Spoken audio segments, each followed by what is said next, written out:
এই 16 বছরে এবং বিশেষ করে দেশনেত্রী বেগম খালেদা জিয়া কারাগারে যাওয়ার পরে আমাদের অসংখ্য নেতা কর্মী শহীদ হয়েছেন। সেই শোক প্রস্তাব নেওয়া হয়েছে।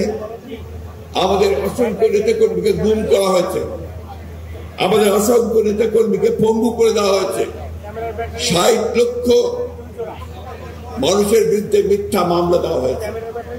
একটা রেইন অফ টেরার, একটা ত্রাসের রাজত্ব সৃষ্টি করে গোটা জাতিকে অবরুদ্ধ করে রাখা হয়েছিল। আমি আপনাদেরকে ধন্যবাদ জানাতে চাই, কৃতজ্ঞতা পরিস্মরণ করতে চাই আপনাদের এই অবদানকে। আপনারা মাঠের থেকে প্রতি মুহূর্তে বাংলাদেশ জাতীয়তাবাদী দলকে শক্তিশালী করার চেষ্টা করেছেন, সেই জন্য আপনাকে আন্তরিকভাবে ধন্যবাদ। আমি আন্তরিকভাবে শ্রদ্ধা জানাতে চাই এই গণতন্ত্রকে পুনরুদ্ধার করা আন্দোলনে আমাদের যে সমস্ত নেতা কর্মী প্রাণ হারিয়েছেন, বিশেষ করে জুলাই আগস্টের এই যে উত্তাল আন্দোলনে গণ অভ্যুত্থানে যারা শহীদ হয়েছেন, ছাত্র জনতা, তাদের সকলকে শ্রদ্ধা জানাচ্ছি। আজকের সভায় উপস্থিত সকলের পক্ষ থেকে সশ্রদ্ধ কৃতজ্ঞতা জানাচ্ছি আমাদের প্রাণপ্রিয় নেত্রী, দেশীয় নেত্রী বেগম খালেদা জিয়াকে।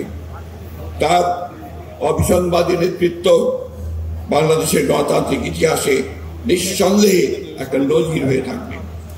তিনি আমাদের নেতৃত্ব দৃঢ় অনুপ্রেরণা, জনগণের অধিকার আদায়ের সংগ্রামে আমাদেরকে শক্তি জুগিয়েছেন, সাহস জুগিয়েছেন ও পথ দেখিয়েছেন।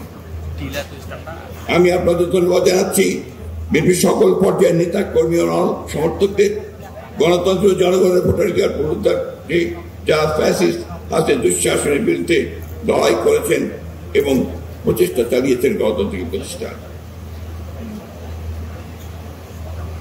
প্রিয় সহকর্মীবৃন্দ, আমাদের এই সম্পাদকের রিপোর্টটা অনেক বড়, এটা পড়তে গেলে অনেক সময় লাগবে, সেই আমি সংক্ষিপ্ত করছি, কারণ আমাদের ভারপ্রাপ্ত চেয়ারম্যানের সাথে উদ্বোধনী ভাষণ রাখবেন। আমি শুধু আপনাদের কাছে এইটুকু বলতে চাই যে আমরা এই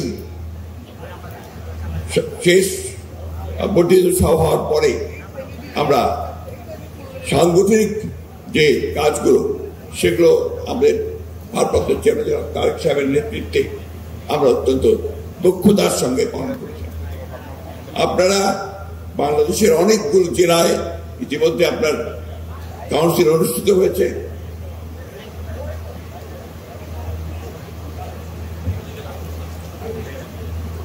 এবং আপনারা জানেন যে দেশনেত্রী কারাগারে যাওয়ার আগে 2016 সালে তিনি একটি নতুন দিক নির্দেশনা দিয়েছিলেন, মিশন 2030।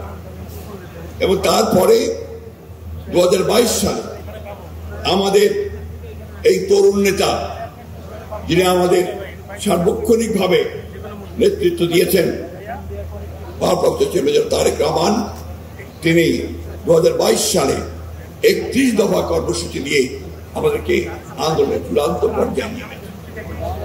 এবং ইতিমধ্যে আপনারা সবাই জানেন যে বাংলাদেশের বাম এবং ডান যতগুলো রাজনৈতিক দল আছে, সংগঠন আছে, গোষ্ঠী আছে, তাদেরকে সকলকে একত্রিত করে এক দফার আন্দোলন, হাসিনা হটাও আন্দোলন, ফ্যাসিবাদের পতন ঘটানোর আন্দোলন, গণতন্ত্রকে ফিরে পাওয়ার যে আন্দোলন, সে আন্দোলনে তিনি নেতৃত্ব দিয়েছেন।